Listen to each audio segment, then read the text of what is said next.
ऋषिकांत राऊत लिखित, प्रियदर्शन जाधव दिग्दर्शित, एकदंत क्रिएशन्स निर्मित ज्याची त्याची लव्ह स्टोरी या नाटकाची टीम आपल्याकडे गप्पा मारायला आलेली आहे. वेलकम टू रसिक हो. Hello, welcome welcome welcome. तुमचं नाटक मस्त आहे, यंग आहे, युथफुल आहे. तर हे नाटकाची सुरुवात कशी झाली दर्शन? म्हणजे कारण हे काही क्लासिक जुनं नाटक नाहीये, हे ओरिजिनल नवीन स्क्रिप्ट आलेलं आहे आणि तू काय सातत्याने नाटकांचं दिग्दर्शन करतोस असंही नाहीये, पण तू एक नाटक निवडून करायचं ठरवलंस, तर ह्याची प्रोसेस काय झाली? ऋषिकांतने ऍक्च्युली ह्याचे 3 ड्राफ्ट ऑलरेडी लिहिले होते आणि त्याच्या एक ड्राफ्टचं वाचन झालं, 2 मी मागवून घेतले आणि मग असं लक्षात आलं हे तिन्ही आपण स्क्रॅप करावे आणि आता एक नवीन नाटक करावं. कॅरेक्टर्स तीच असावीत. पण म्हणजे असं झालं की त्याने जे लिहिलं होतं त्याचं हे पहिलंच नाटक आहे, पण आपण क्राफ्टिंग असं म्हणू नये, पण एक बेसिक रूल्स थोडेसे फॉलो व्हायला हवे होते नाटकाचे. मग आम्ही दोघांनी एकत्र लिहायला सुरुवात केली. म्हणजे लिहायचा तोच, पण आम्ही डिस्कस करत हे नाटक म्हणजे सिनेमाचा जसा प्रोसेस असतो बऱ्यापैकी. दुसरी गोष्ट, त्याचे काही फिक्स ट्रॅक्स होते त्याने लिहिलेले. त्यातला काही भाग मला आवडला सुद्धा होता. असं नाही की 100% ते स्क्रॅप झालं, पण जे आवडलं होतं ते सुद्धा हवंय आणि जे माझं म्हणणं आहे ते सुद्धा हवंय, असं अमॅलगमेट करून ते नाटक करायचं होतं. त्यामुळे मला असं वाटतं आम्ही 24 जून पर्यंत आम्ही 3 ड्राफ्ट त्याचे वाचून झाले होते. 11 जूनला नाटक पुन्हा नव्याने लिहायला सुरुवात केलं. ते 24 ऑक्टोबरला नाटक ओपन होत होतो तेव्हाही आम्ही थोडंफार लिहितच होतो त्याच्यात. फायनली कितव्या ड्राफ्टला ओके केलं नाटक? मला असं वाटतं खरं सांग. आठवत नाही, पण एक असं म्हणता येणार नाही अख्खच्या अख्खं ड्राफ्ट, पण एक 14-15 ड्राफ्ट तरी झाले त्याचे. बेसिक चेंज केलं तरी आम्ही ड्राफ्ट नंबर बदलायचो, म्हणजे तसं पाहायला गेलं तर एक 4-5 ड्राफ्टच म्हणायला हवे. पण कॅरेक्टर आर्क्स करेक्ट मिळण्यासाठीच ती रायटिंग प्रोसेस होती, तर तेवढा वेळ गेलाच. आणि मी पण बरंच मी 7-1 वर्षांनी नाटक डिरेक्ट केलं. ह्याच्या आधी मी 2016 साली सुसाट नावाचं नाटक केलं होतं. अजित देशमुख त्याचा रायटर होता. त्यानंतर एक 7-1 वर्षांनी मी नाटक डिरेक्ट केलं.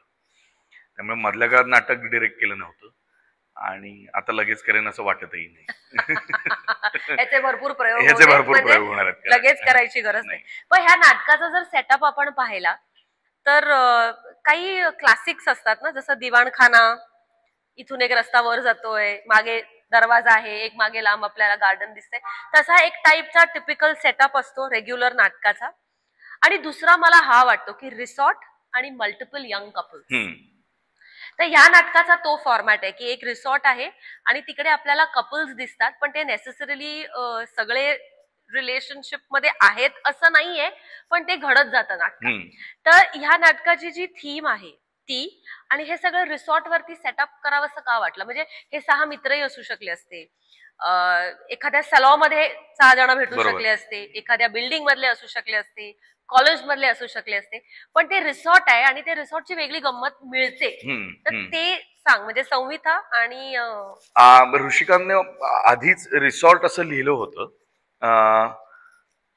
इव्हेंच्युअली मग रिसॉर्ट ही जागा अशी होती की तिकडे सगळी अननोन माणसं येतात. म्हणजे अननोन इन द सेन्स एकमेकांना अननोन असलेलीच माणसं येतात ना. म्हणजे ग्रुप आला तर ते ग्रुपचं नाटक होतं किंवा एक ग्रुप एन्जॉय करतो, पण नॉट नेसेसरी प्रत्येक रिसॉर्टच्या प्रत्येक माणसाला तुम्ही ओळखत असालच असं काही नाही. शक्यतोवर तुम्ही ओळखत नाही.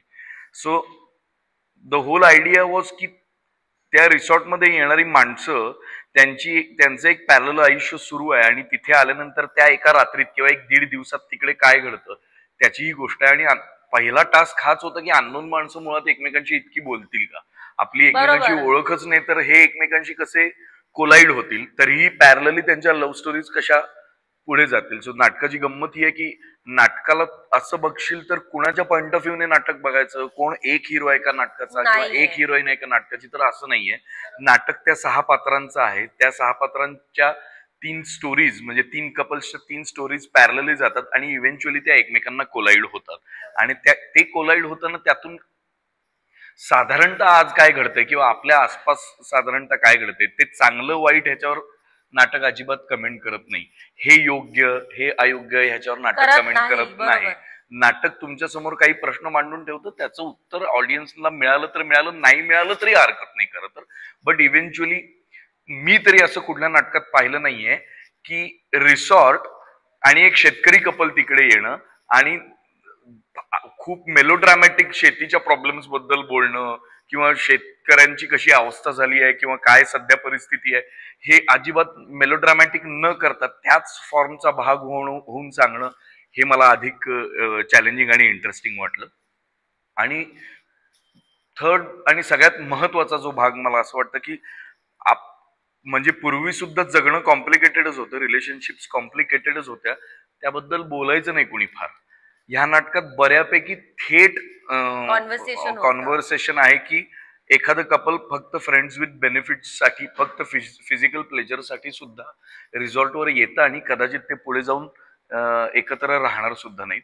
एक मॅरिड कपल येतं ज्यांना लग्न संस्थेविषयीच सगळा प्रॉब्लेम आहे की आपण आपल्या घरच्यांनी लग्न लावून दिले आणि आता आपण एकमेकांसमोर इथे हनीमून साठी आलोय, जे एकमेकांना नीट धड ओळखत सुद्धा नाहीयेत.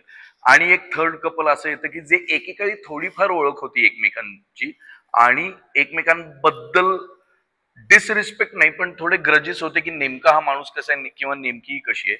अशा 3 स्टोरीज कोलाइड होतात आणि त्यातून रिलेशनशिपचे काही अँगल्स आपल्याला दिसतात किंवा लव्ह स्टोरीचे अँगल आपल्याला दिसतात. हे मला अधिक फॅसिनेटिंग वाटलं या नाटकाबाबतीत. मी असं पहिलं नाटक केलंय ज्याच्यात खूप मोठा ग्रेट कॉन्फ्लिक्ट पॉइंट पण नाहीये नाटकात की खूप मोठं काहीतरी घडतंय नाटकात आणि आता त्याच्यावर सगळा डोलारा उभा राहतोय. आहे, नाही असं नाहीये, बट त्याच्यावर सगळं नाटक अवलंबून आहे असं काही नाहीये.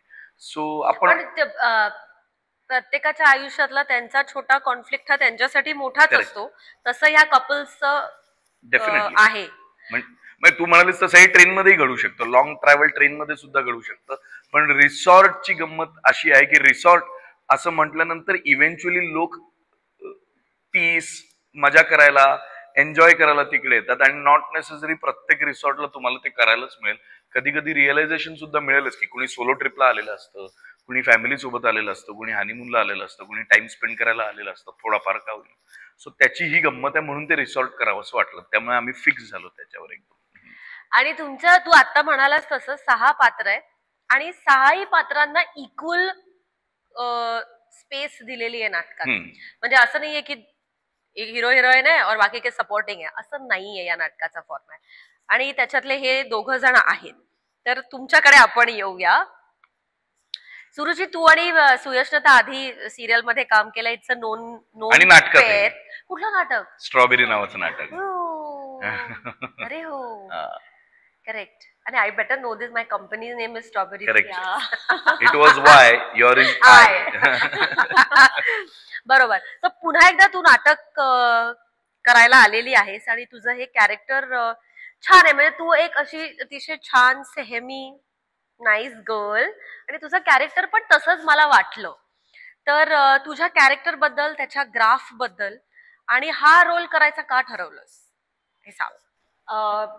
मला जेव्हा या नाटकासाठी विचारलं गेलं तेव्हा मला फक्त एकच गोष्ट माहित होती की प्रियदर्शन डिरेक्ट करतो आणि मी त्यावरच माझं असं झालं ओके मला यायचंय, मला नाटक ऐकायचंय.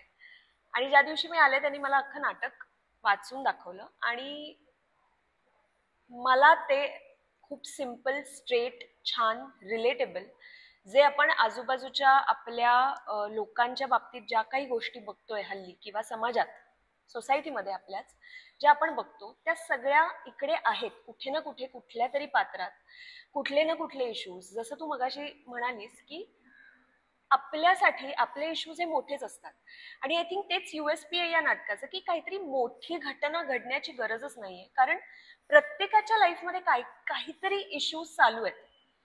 आपण जेव्हा कुठेही रिसॉर्टवर जातो, 2 दिवसासाठी आपण रिलॅक्स व्हायला जातो, तेव्हाही आपल्या आयुष्यातल्या घडणाऱ्या गोष्टी असतातच की, पण त्या बाजूला ठेवून आपण कुठेतरी 2 दिवस एक छान रिलॅक्स होऊ, नको टेन्शन घेऊया, नको स्ट्रेस घेऊया, या पॉइंटला आपण गेलेलो असतो. तसेच सगळे कपल झालेले आहेत आणि तिथेच घडणाऱ्या गोष्टींमध्ये ते सगळं कंबाईन होतं आणि मग ते कसं घडत जातं याची ती गोष्ट होती. त्याच्यात 3 तास जे ऑडियन्स बघायला येईल नाटक, त्यांना काही स्ट्रेस नाही, काही नाही, हसतील, मजा करतील, बघतील, रिलेटेबल आहे, रिलेट होईल. काहीतरी एक्सपिरियन्सेस घेऊन घरी जातील असं ते नाटक होतं, जे मला खूप आवडलं. आणि नाही म्हणण्यासारखं पुन्हा त्यात काहीच नव्हतं. एकतर दर्शन बरोबर काम करायचंच होतं, ऍक्टर म्हणून करायचंच होतं, पण डिरेक्ट करतोय म्हटल्यानंतर अजून एक वेगळा अनुभव येणार होता. सो तिकडेच माझं पहिलं टेक मी म्हटलं तसं तिथे झालं होतं. आणि प्रोडक्शन प्लस सगळे आर्टिस्ट सुयश बरोबर मी काम केलंच होतं. सो मला असं झालं की आत्ताचं नाटक आहे फार, आणि ते मला करायला आवडेल. सो खूप विचार न करता त्यावर मला आवडलं सगळं आणि मी हो म्हटलं, एवढंच होतं. आणि ह्या नाटकामध्ये आपण जर पाहिलं तर ह्याचा ना जॉनर मिक्स्ड आहे. म्हणजे त्याच्यामध्ये ऑफकोर्स ड्रामा आहे, पण ह्युमर पण आहे. आणि त्या ह्युमरची एक मोठी बाजू रोहित पार पाडतो. ऍक्च्युली इंटरेस्टिंगली हा पूर्णानंद आणि शर्मिलाकडे जास्त ह्युमर आहे, आणि हे सुरुची, सुयश आणि शर्वरी हे तेवढे ह्युमरच्या झोन मध्ये जात नाही. पण तरी सुद्धा ही प्रोटॅगनिस्ट कॅरेक्टर्स आहेत. असं नाही की ह्युमर म्हटल्यावर सबऑर्डिनेट कॅरेक्टर झालं. तर तुझं प्लेसमेंट खूप इंटरेस्टिंग आहे आणि तू तुझी बाजू चोख निभावतोस. तर कॉमेडी शिवाय नाहीच का जमत आपल्याला? नाही आय एम जस्ट किडिंग. पण हे कॅरेक्टर आणि द यूज ऑफ ह्युमर जे खूप कमी लोकांना जमतं असं मला वाटतं. I think humour is difficult आणि ते तू छान पद्धतीने निभावतोस. तर त्याच्याबद्दल सांग. एक तर पूर्णपणे विश्वास माझ्यावर टाकला दर्शन दादाने, प्रियदर्शन जाधवने. कारण याच्या आधी बऱ्याच वर्षांपासून आम्ही मित्र आहोत, फिल्म्स एकत्र केल्यात. त्यामुळे मी काय करू शकतो आणि सगळ्यात महत्वाची गोष्ट मी काय करू शकत नाही हे त्याला माहिती आहे बाहेरून बघताना, जे कदाचित मलाही नाही जाणवणार की मी काय करू शकत नाही किंवा काय करू शकतो. सो ते त्याला बरोबर माहिती होतं. तो त्यानेच कास्टिंग केलं माझं. मी ह्याचा फोन आला, एक ब्लाइंड फेथ असतं ना की प्रियदर्शन रोहित्या एक नाटक करायचं आहे, करशील का?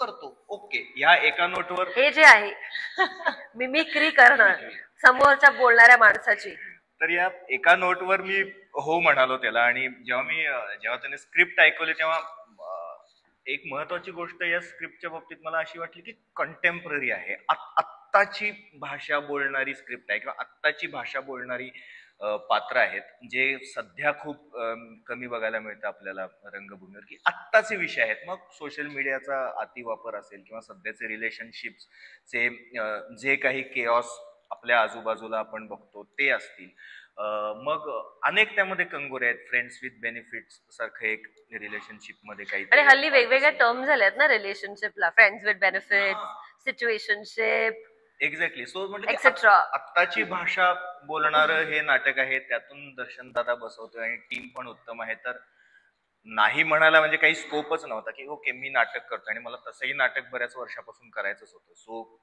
वाटलं की पण कॅरेक्टर ओरिएंटेड जर आपण म्हटलं तर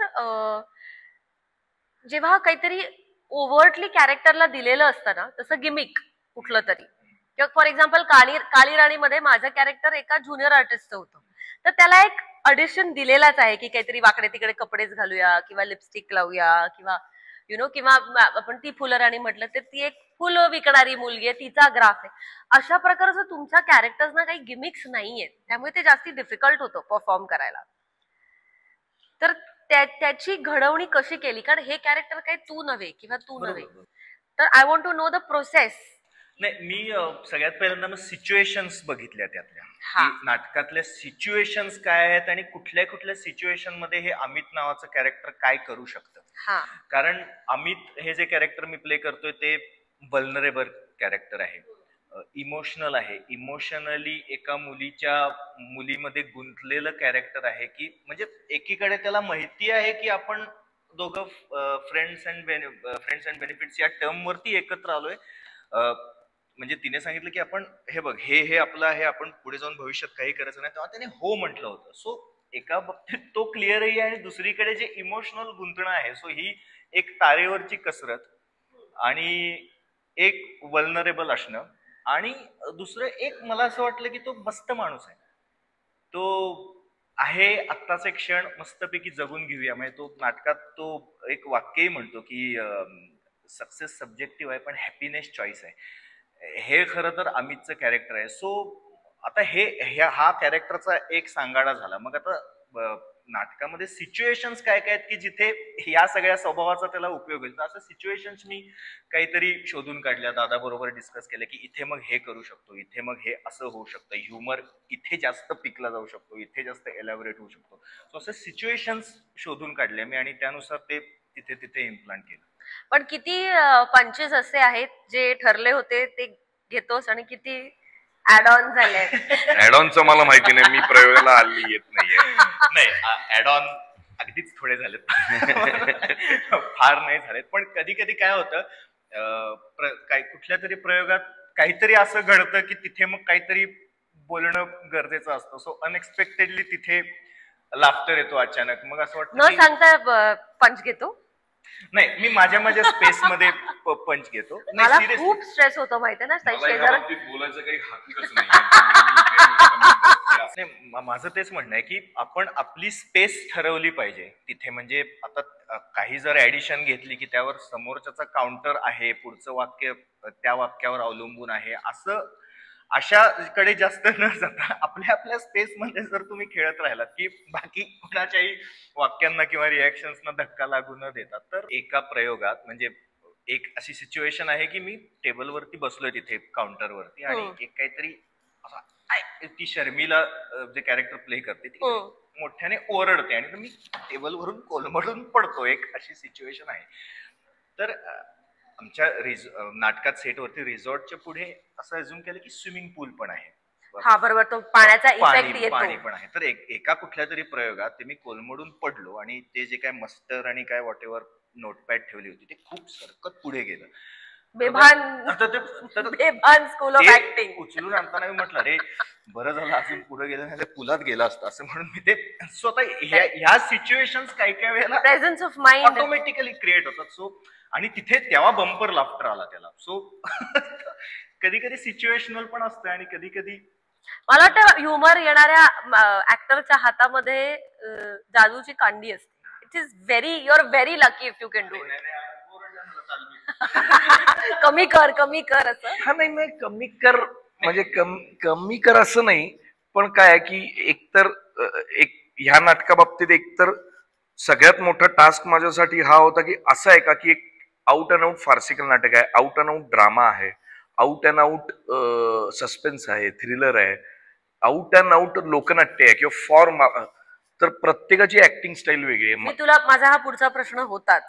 त्यामुळे मला खूप काळ जज कर म्हणजे मला ते खूप काळ स्वतःला सुद्धा समजण्यात बराच काळ गेला. कारण सुयश बरोबर, सुरुची बरोबर, रोहित बरोबर, शर्वरी बरोबर, पूर्णानंद बरोबर आणि शर्मिला बरोबर 6 जणांबरोबर मी पहिल्यांदा काम करत होतो आणि ते माझ्या बरोबर पहिल्यांदा काम करत नाटकात की आम्ही सगळे ऍक्च्युअली निर्मात्याच्या ओळखीची माणसं आहेत. हा, निर्मात्याच्या ओळखीची माझ्या कॉन्टॅक्ट मध्ये सुयश, शर्मिला आम्ही पण पहिल्यांदाच काम करतोय. हा म्हणजे निर्मात्याच्या मध्ये मी मृणालमुळे म्हटलं की मृणाल, सुयश आणि शर्मिला मेजरली ओळखीचे. पण आता पूर्णानंद बरोबर मी ऍक्टर म्हणून नाटक केलं होतं त्याला 13 वर्ष झाली जवळजवळ. पोपटपंची नावाचं शफात खानांचं नाटक होतं. मी, पूर्णानंद, किशोर चौगुले असे आम्ही सगळे होतो. तर 6 जणांच्या 6 वेगळ्या ऍक्टिंग स्टाईल्स आणि ते सगळं जमवून आणायला मला बरीच कसरत करावी लागली. आणि नॉट नेसेसरी की ते म्हणजे मला मान्य एक नाटकाचा सूर असावा, एक टेक्स्चर, एक जॉनरा किंवा एक फीलने नाटक जावं असं युजली केलं जातं. पण इथे एक टेक्स्चर संपलं, दुसरं एक विनोदी टेक्स्चर आलं, एक ड्रॅमॅटिक टेक्स्चर आलं, मग एक इमोशनल अँगल आला, मग एक काहीतरी मध्येच फार्सिकल घडलं. सो हे जमवण्यात माझी फार पळापळ झाली. कारण रिसॉर्टला असं होऊ शकत नाही सगळे समान पद्धतीने सगळ्या गोष्टींना रिॲक्ट होत आहेत. त्याचं काहीतरी वेगळं चाललंय, ह्याचं काहीतरी वेगळं चाललंय, पण ते आहेत तर एकाच ठिकाणी. सो ही जी 6 पात्र आहेत, ही 6 पात्र आणि त्यांचे 6 पद्धतीचे casting along with their acting schools हे एकदा सविस्तर सांग. म्हणजे आता टू स्टार्ट विथ ज्या पद्धतीने सुयश काम करायचं आणि ज्या पद्धतीने मला अपेक्षित होतं ह्याच्यात खूप सुरुवातीला तफावत होती. मला तो फ्लॅम्बॉइश आणि असा मुलगा एक्सपेक्टेड होता ज्याची इमेज अरे हा किती घाणेरडा मुलगा आहे इथपर्यंत वाटावे आणि हळूहळू ते चेंज व्हावं, पण सुयश पहिल्यापासूनच खूप गुड बॉय सारखं ते करत कारण त्याने टीव्ही शोज मध्ये केलेले हिरोज पण हा तसं गुड बॉय आणि व्हेरी गुड सगळ्या इमेजने तो करत होता. आणि मला त्याला ब्रेक करायला बराच वेळ त्यालाही लागला आणि मलाही लागला, कारण ज्या पद्धतीचं मला ते अपेक्षित होतं. मी युजली कुठल्याही नटाबरोबर काम करताना त्याला आधी +1 करायला लावतो, म्हणजे त्याची मॅक्सिमम पॉसिबिलिटी शोधायला लावतो.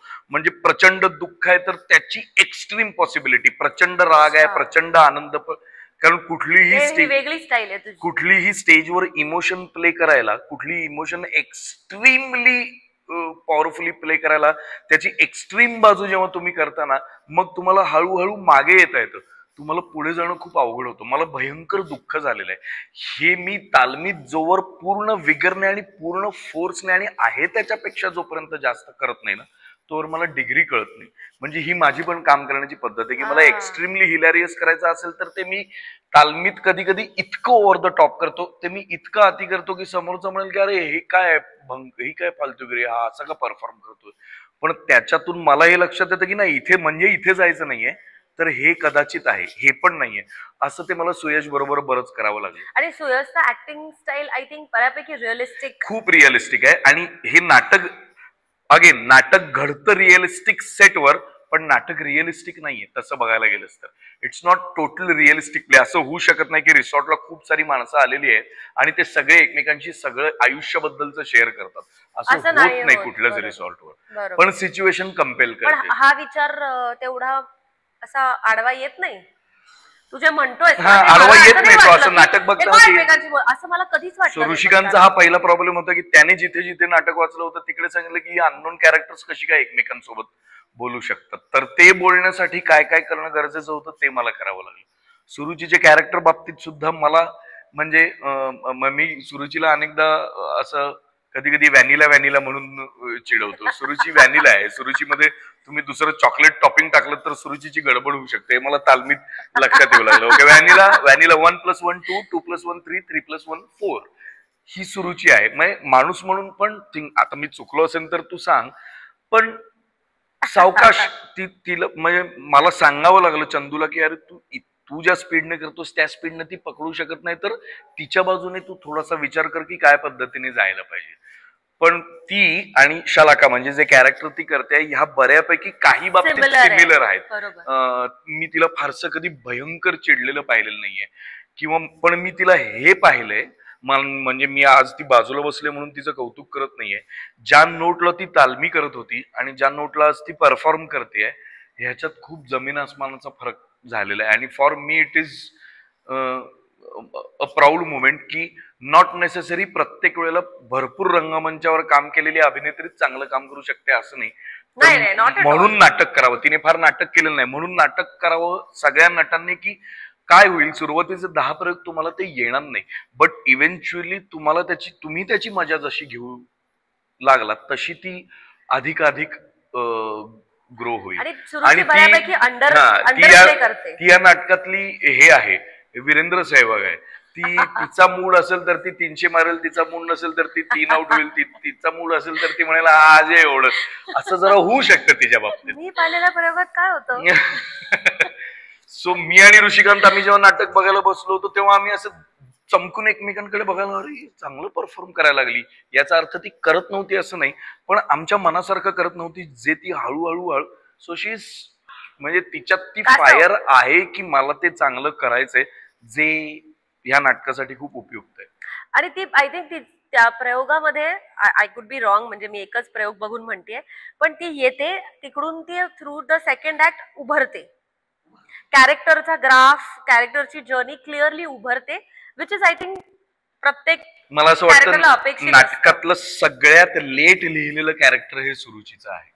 लेट लिहिलेलं ग्राफ वाईज म्हणजे 3 लव्ह स्टोरीज पॅरलल चालल्या, तर एक लव्ह स्टोरी माझी सुटली होती, दुसऱ्या लव्ह स्टोरीचा मला ग्राफ मिळाला होता, तिसरी लव्ह स्टोरी म्हणजे सुयश आणि सुरुचीच्या लव्ह स्टोरीमध्ये मला सुयशचा ग्राफ मिळाला होता, पण what is Suruchi Shalaka doing there त्याच्यात मला ग्राफ मिळत नव्हता. त्याच्यासाठी मी अनेक बदल केलेले आहेत नाटकात तिथपर्यंत येण्यासाठी. मी सीन उलटे सुलटे टाकले आहेत. पहिल्या हाफ मधला पहिल्या सीनचा ड्रामा मी सेकंड हाफ मधल्या लास्ट सीन मध्ये नेलेला आहे, इथपर्यंत मी ते बदल. त्यामुळे तिला मी तालमीपर्यंत गॅसवरच ठेवलं होतं, ती अशी बिचारी यायची आणि म्हणायची हे असंच करायचंय ना. आता म्हणलं हे आत्ता असंच करायचंय, पुढे मला माहिती नाहीये काय करायचं, पण ते होईल, माझं ठरतं. तुमचं कमर्शियल 100% नाटक असलं तरी त्याला एक एक्सपेरिमेंटल नाटकाचा फील आहे, कम्प्लीट की ते बदल होत होत. इवन शर्वरी जेव्हा नाटकात आली तेव्हा शर्वरी ने जे वाचन ऐकलं त्याच्यात शर्वरीचं कॅरेक्टर फक्त इंटरव्हल पर्यंतच लिहिलं होतं. इंटरव्हल नंतर शर्वरीच्या कॅरेक्टरचं काय होणार हे माहितीच नव्हतं. पण आता नाटकामध्ये इनफॅक्ट दुसऱ्या अंकामध्ये मी आणि मयुरेश म्हणजे माझा जो असिस्टंट आहे, आम्ही एक दिवशी ठाण्याला कारमधून निघालो होतो आणि 2 अंक लिहून झाले होते आणि मी म्हटलं मयुरेश काहीतरी मिसिंग आहे रे, मला समजत नाहीये काय होतं, मला जरा ना एक दिवस ऑब्जेक्टिव्हली बसून विचार केला पाहिजे. आणि इट वॉज हिज पॉइंट. खरं तर माझ्या पण ध्यानात आलं नव्हतं. तो बोलता बोलता असं म्हणाला की दादा होतंय चांगलं, पण सेकंड हाफ मध्ये काही कॉन्फ्लिक्ट पॉइंटच नाही, म्हणजे आहे पण येट एक घटना काहीतरी असावी आणि त्याच्या भोवती थोडंसं काहीतरी विविंग व्हावं, आहे तेच, वेगळं काही नाही, पण ती घटना मिसिंग आहे. की तुम्ही ऍड केली आणि ती टर्निंग पॉइंट मिसिंग आहे म्हटल्यानंतर मी त्याच्यावर विचार करायला लागलो आणि मग मला असं वाटतं, मग त्याच्याबद्दलच थोडस, एक घटना घडली मध्यंतरी की कुठल्या तरी एका कॉर्पोरेट ऑफिस मधल्या एका मुलीने वर्क प्रेशर आल्यामुळे आत्महत्या केली. खूप गाजली आता 1-2 महिन्यांपूर्वीची ती केस. आणि तिथे मला स्ट्राईक झालं की काय घडतंय. आणि मग साधारणतः नेटवर्क किंवा लोकांशी बोलून किंवा काही मित्रांशी बोलून, कॉर्पोरेट सेक्टरमध्ये काम करणाऱ्या काही माणसांशी बोलून मला असं लक्षात आलं की नाही, ट्रिमेंडस अमाऊंट ऑफ एक्सप्लॉयटेशन आहे, एक्स्ट्रीम लेवल ऑफ पॉलिटिक्स आहे, tremendous amount of physical and sexual harassment आहे, विशेषतः स्त्रियांच्या बाबतीत. आणि काही अंडरकव्हर आहे, काही ऍक्सेप्टेड आहे just for the sake of career. ह्याच्यातून शर्वरीचं कॅरेक्टर मिळालं. त्यामुळे शर्वरी पण गॅसवरच होती की पुढे काय होणार आहे, blind trust in the director. Complete. आणि ऋषिकांतने सगळ्यात उत्तम ट्रॅक लिहिला होता पूर्णानंद आणि शर्मिलाचा. आणि ते एकत्र पण आहेत ना, म्हणजे एकत्र ते ऍक्च्युअली खरं कपल ते. सो त्यांचा ट्रॅक माझ्यासाठी सगळ्यात सोपा होता एक्सेप्ट द लास्ट सीन. ऋषिकांतने असं लिहिलं होतं की त्यांचा डिवोर्स होतं, म्हणजे पहिल्या ड्राफ्ट मध्ये असं होतं त्यांचा डिवोर्स होतं एका रात्रीत आणि ते वेगळे होतात. आणि माझं असं म्हणणं होतं की ठीक आहे ना, म्हणजे किती डिवोर्सचं प्रमाण वाढत असेल, इट डझंट मॅटर. म्हणजे आता आपण इतके फास्ट निघालो आहोत की पुढच्या 30 वर्षात मॅरेज सिस्टीम कडे बघण्याचा पर्स्पेक्टिव्हच कम्प्लिटली वेगळा असेल. 30 पण मी खूप फारफेच्ड बोलतोय, पण खूप लवकरच काही ना काहीतरी त्या सिस्टीम कडे बघण्याचा दृष्टिकोन वेगळा असेल. आपल्या आजूला करोडो रुपये खर्च करून केली जाणारी लग्न जरी असली ना, तरीही नॉट नेसेसरी प्रत्येक क्लास त्या पद्धतीने विचार करेल. सो पूर्णानंद आणि शर्मिलाच्या कॅरेक्टरचा आणि ते रिप्रेझेंट करणाऱ्या समाजाला जर आपण बघितलं ना, तर they are the one actually who are trying to save the relationship in any given situation. ते कॉस्मोपॉलिटन सिटीला रिप्रेझेंट करत नाहीत, ते अजिबात त्या कल्चरला रिप्रेझेंट करत नाहीत की ठीक आहे आमचा डिवोर्स झाला तरी आम्ही चांगले मित्र आहोत. आज गावाकडे एखाद्या मुलीचा जर पहिल्या 2 महिन्यात जर डिवोर्स झाला आणि ती गावाकडे आली तर ती काळ्या पायाची, तर ती नष्टर, काय वाटेल ते होऊ शकतं. आणि मुलाच्या बाबतीत तो पैसे खर्च करणारा, जुगारी, दारुडा, त्याला कळत नाही, त्याला फोकस नाही, त्याला विजन नाही, असं काही होऊ शकतं गावाकडच्या मुलांबाबतीत. सो मला त्यांचं एकत्र येणं खूप अपेक्षित होतं की लेट देम, भले ते पुढे जाऊन राहतील न राहतील हा भाग वेगळा आहे, but they have to explore. कारण रेशिओ असा आहे आता, शेतकरी मुलगा असं म्हटलं की मुलगीच मिळत नाही. हो, मुलगीच मिळत नाही आणि भयंकर आहे परिस्थिती आहे. ऍग्रिकल्चरल कंट्री आहोत आणि शेतकऱ्याला मुलगी मिळत नाही. आणि हे ऑपोजिट दोन्ही बाजूने आहे. म्हणजे ज्याला मुलगी मिळत नाही त्याचा प्रॉब्लेम आहे आणि त्याला एक धाकटी बहीण आहे जिचं लग्न होणार आहे, ती शेतकऱ्याचीच घरातली, ती दुसऱ्या शेतकऱ्याच्या घरात जायला नाही म्हणते, हे नको. असं खूप सगळं फार विचित्र आणि ते तुम्ही सहज मांडता. ते सहज मांडतोय. म्हणजे त्याचा नाटकात एक डायलॉग असा आहे की माझं अत्यंत देडगुजरी आयुष्य झालंय, माझा एक पाय शहरात आहे आणि एक पाय वावरात आहे आणि मला नेमकं कळत नाही मी शहराकडे जायचं की गावाकडे. मी शहरात येतो आणि गाव शोधतो आणि मी गावात राहतो आणि शहर शोधतो. सो हा ट्रॅक माझ्यासाठी खूप इम्पॉर्टंट होता. अशा पद्धतीच्या नाटकात म्हणजे गावाकडचं नाटक असतं तर मी समजू शकलो असतो हा सगळ्यात सेटअप येईल.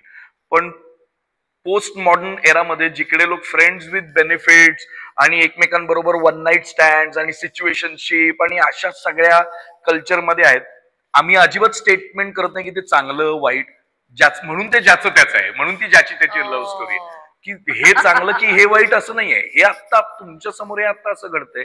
या सगळ्या ह्याच्यात गावाकडच्या माणसांचं कोण रिप्रेझेंटेशन करणार, ते पण आपल्या सिस्टीमचा एक भाग आहे. असं ते नाटक हळूहळू हळूहळू हळूहळू. आणि शर्मिला आणि पूर्णानंदचं कास्टिंग, कारण ते मला शर्मिलाचं काम खूप आवडलं. आम्ही ती हैदोस घालते. मी प्रत्येक कास्टिंग बाबतीत या नाटकात स्ट्रगल केलेलं आहे. ईच अँड एव्हरी कास्टिंग साठी मी कारण माणसं यायची जायची कास्टच होत नव्हतं, माणसं यायची जायची कास्ट होत नव्हतं, म्हणून मी जबरदस्तीने त्यांना कास्ट केले असं नाही. पण मी हे पाहत होतो की थोडे तरी ते एकमेकांपासून बाहेरून बघताना गंमतशीर दिसावेत, ते थोडे तरी गंमतशीर दिसावेत. सुरुची जशी दिसते तशी शर्वरी दिसू नये, शर्वरी जशी दिसते तशी शर्मिला दिसू नये. Same applies to the boys also.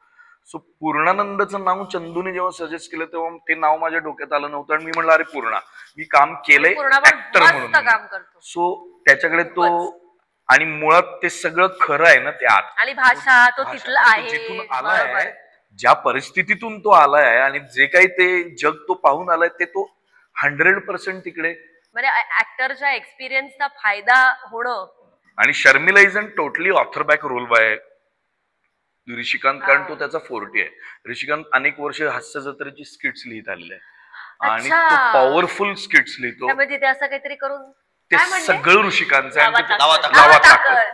ते पॉवरफुली लिहितो. ऋषिकांतला क्राफ्ट, नाट्य लेखनाचं क्राफ्ट जमत नव्हतं आणि मी या विचाराने चालू होतो की मी नाटक करेन तर ऍडॅप्टेड, ट्रान्सलेटेड, आधी केलेलं, रिमेक, कुणीतरी लिहिलेलं त्याचं एक नाट्य रूपांतर किंवा आपण काय म्हणतो त्याला रंगवृत्ती.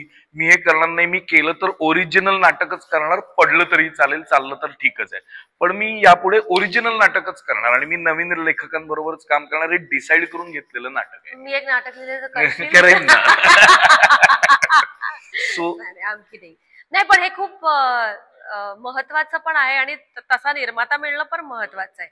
Chandu has taken utmost risk. Classic करणं म्हणजे एक रेडी नाटक आहे हातात आणि चंदूला सोपं होतं. हम तो तेरे आशिकी ओपन करा, त्याचं नाटक आहे ते, ताकदीचं नाटक आहे ते, आज 3 पात्रांचं नाटक आहे, तळातळ त्याला बुकिंग मिळू शकतं. But yet he chose this play आणि पूर्ण विश्वास ठेवून की चंदू मी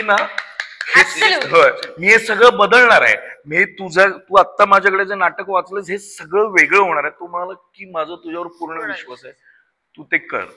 सो ते डिफिकल्ट आहे निर्मात्यासाठी. नाटक तयार होतंय पण तरी विश्वास आहे, हा भाग फार मोठा आहे चंदूचा. खूपच नवीन नाटक केलं पाहिजे ना, नवीन लेखकांचं नाटक झालं. मला इनफॅक्ट माझे वडील नेहमी म्हणतात की नवीन जनरेशनचे कुठले ऑथर्स आहेत, कुठले प्ले राईट्स ज्याला आपण म्हणतो, नाटककार नाहीयेत, कारण आपण त्यांच्याकडे जातच नाही. आपण सारखी जुनी नाटकं बघण्याची आपली टेंडन्सी आहे. ऋषिकांत थकला नाही का? मी पण बघ ना, म्हणजे तू मला जरी विचारलंस तरी मी एक रत्नाकर मतकरींचं केलंय, एक शेक्सपियरचं केलंय, एक हमीदाबाईची कोठी इज अनिल बर्वे, आणि एक ऑल द बेस्ट. मी एकही कॉन्टेम्पररी नाटक स्वतः केलेलं नाहीये. माझं आता तुझ्या बोलण्यात झालेलं रिअलायझेशन.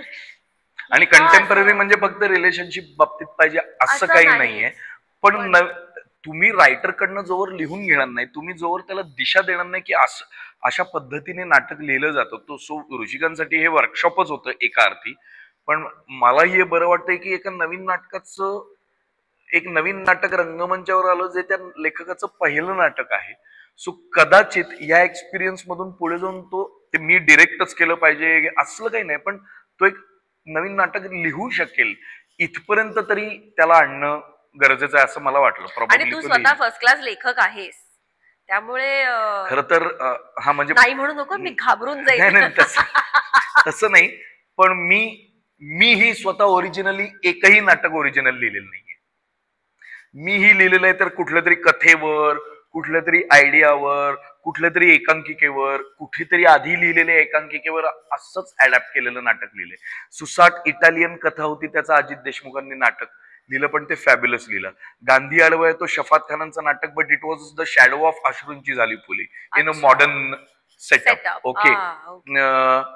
मिस्टर अँड मिसेस नाटक असलम परवेजने लिहिलं आणि आम्ही त्याचे चिन्मय आणि मधुरा 230-240 शो केले, बट इट वॉज मोस्टली ते तू डिरेक्ट केलं. ते मी डिरेक्ट केलं होतं.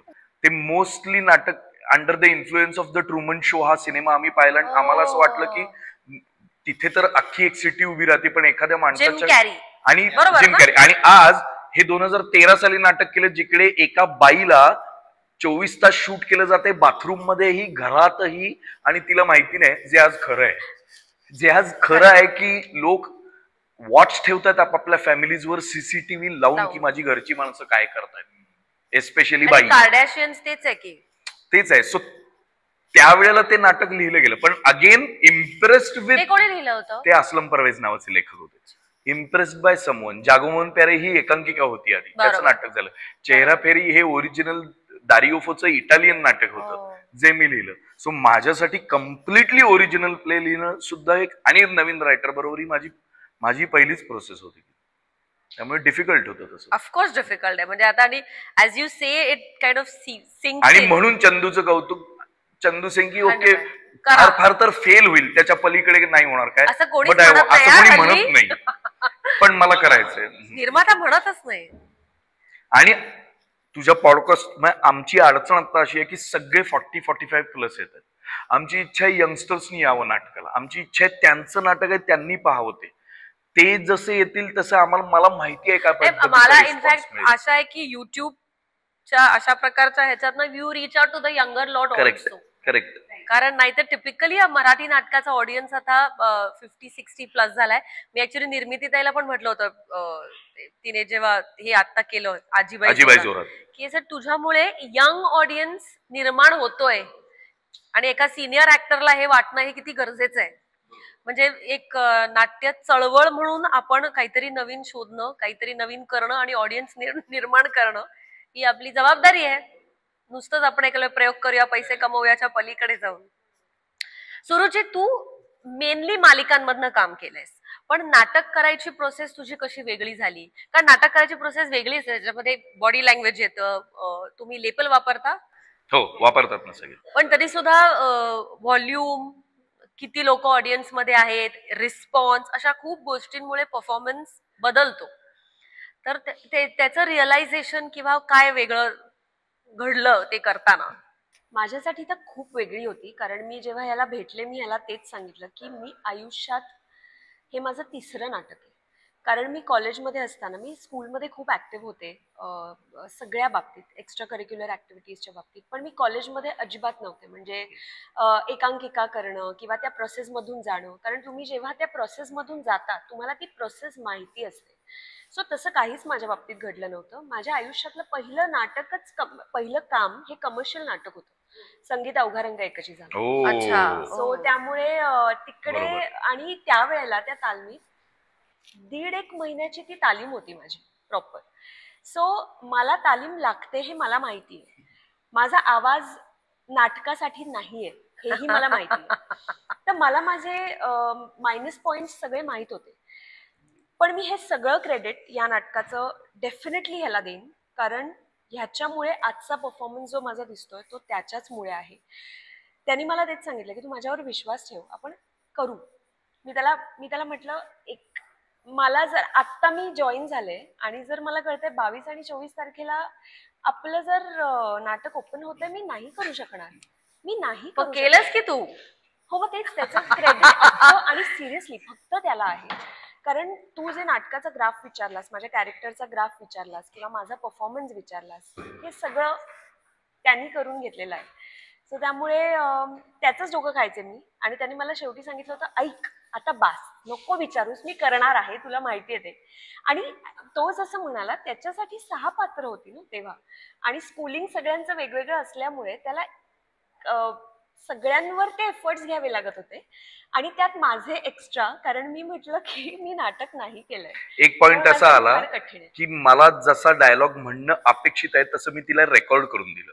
ओके. आणि मी तिला सांगितलं हे ऐक, आणि ते तिने ऐकलं आणि ते परफॉर्म केलं. सो समटाइम्स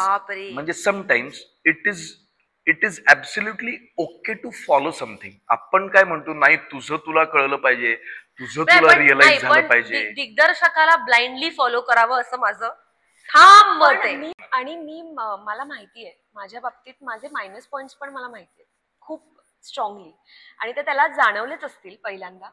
पण मला त्याच्यातली एक सगळ्यात जास्त गोष्ट जी आवडते, मी त्याला बोलले होती की त्याला एक्झॅक्टली काय हवंय ते त्याला सांगता येतं, की हे एवढंच हवंय, ह्याच्याहून जास्त नको, किंवा जर जास्त असेल तर ते तेवढं हवं. तू एकदा हिला आणि अंड्या इंगळे किंवा ही आणि पुष्कर असं नाटक कर एकत्र.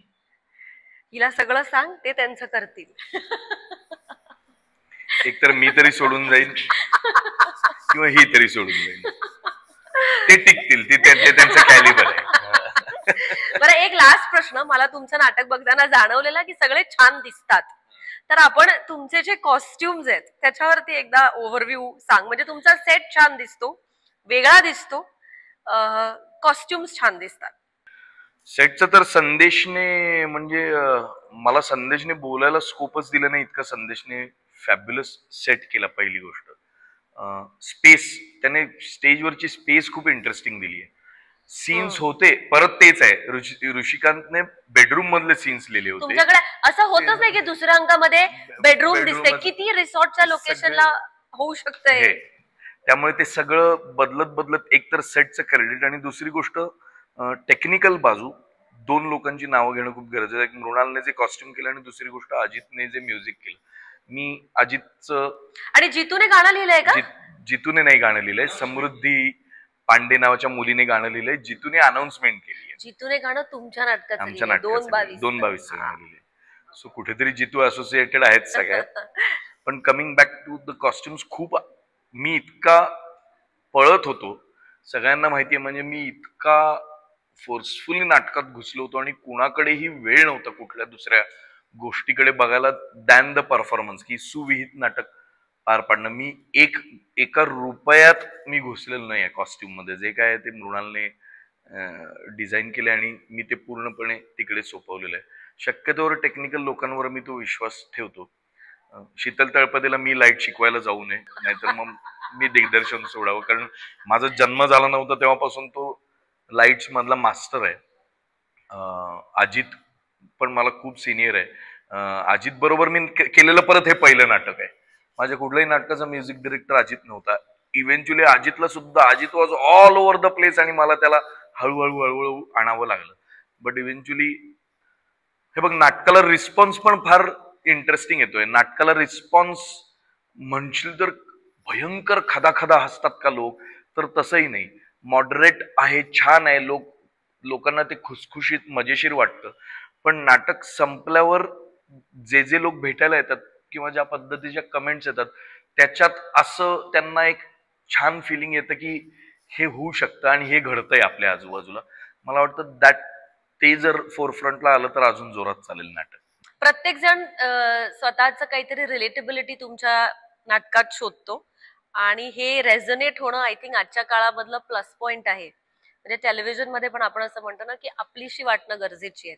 मराठी सिनेमाबद्दल पण आपण असं म्हणतो की मराठीच्या मातीतलं आपलंसं वाटणारं पाहिजे. तसं तुमचं नाटक आपलंसं वाटतं आणि I think that is the USP of the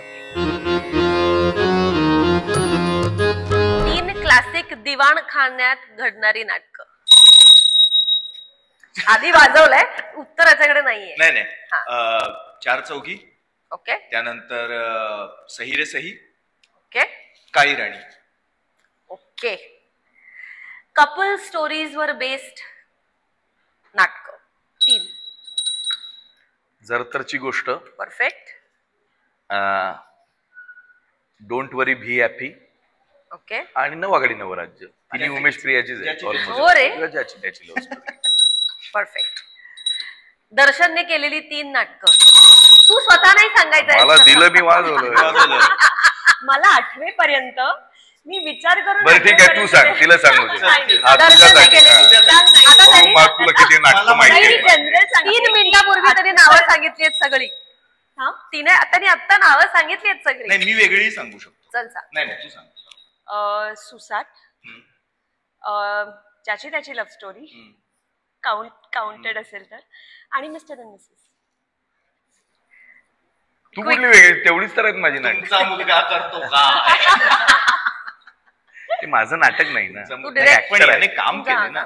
तू केलेली म्हणजे काम केलेली म्हणजे कसंही नाही. पण मिस्टर अँड मिसेस नाटकाच्या बाबतीत एक छोटीशी मला आठवलं म्हणून एक आठवण आहे, मी सांगतो. मी मुंबईत जेव्हा आलो पहिल्यांदा कामं मिळवण्यासाठी, तेव्हा मला कोल्हापुरात सांगितलं होतं, कारण प्रियदर्शन जाधव पण कोल्हापूरचा आहे, त्याला भेट म्हणून त्याचा कोणीतरी मला नंबर दिला होता आणि मी याला फोन केला होता की मला असं मी रोहित हळदीकर बोलतोय, कोल्हापूरचा आहे, मी मुंबईत आलोय स्ट्रगल करायला, मला काम हवं. हा म्हणाला माझा मिस्टर अँड मिसेस नाटकाचा प्रयोग आहे शिवाजी मंदिरला, भेटलंय, तू ये तेव्हा भेटूया. आणि मला ती मेमरी आहे की त्या मिस्टर अँड मिसेस शिवाजीला भेटलो, शिवाजी मंदिरला पहिली आणि याची भेट झाली, बाई मला काम दे काहीतरी. मला आज ह्याच्या पोतोडीतलं एक नाटक आठवतंय, सगळे उभे आहे. सगळे उभे, खूप धमाल. नंतर समीर विध्वंस खूप चिडला होता माझ्यावर, समीर आणि पट्या. 7 मिनिटांचा सीन 29 मिनिटं होऊ लागला ना, मी आणि टोमे. पण त्या नाटकामध्ये वेचून माणसं ठेवली. हो, सगळे आयटम अशक्य होतं. त्या नाटकात आम्ही सगळं केलंय. इमॅजिनरी भिंत फोडून गेलेलो आहे, त्या नाटकात सीन चुकलेला आहे. समोर शलाका नावाचं कॅरेक्टर आणि मोनिका वहिनी नावाचं कॅरेक्टर, तर शलाका वहिनी प्रेग्नंट असते तर मोनिका वहिनीला येऊनच सांगितलेलं आहे, मोनिका वहिनी तुम्ही प्ले दॅट गोज रॉंग तेव्हा करून झालेलं आहे. चंदू लोकरेची 3 नाटकं हिने बेलची सरेंडर केली आहे. कारण मला माहिती 8वी पर्यंत ते हम तो तेरे आशिक है, मला आवडलेलं ए भाऊ डोकं नको खाऊ नावाचं नाटक त्यांनी केलं होतं, ते फॅब्युलस होतं. अतुल परचुरे काम करायचे त्यात, जबरदस्त होतं. आणि तिसरं नांदी. Yes, thank you. Lovely, thank you very much. Thank you. बरं, तुम्ही आज आमच्याकडे येऊन त्या छान गप्पा मारल्यात म्हणून आमच्याकडनं एक छोटीशी तुम्हाला मी भेट देणार आहे.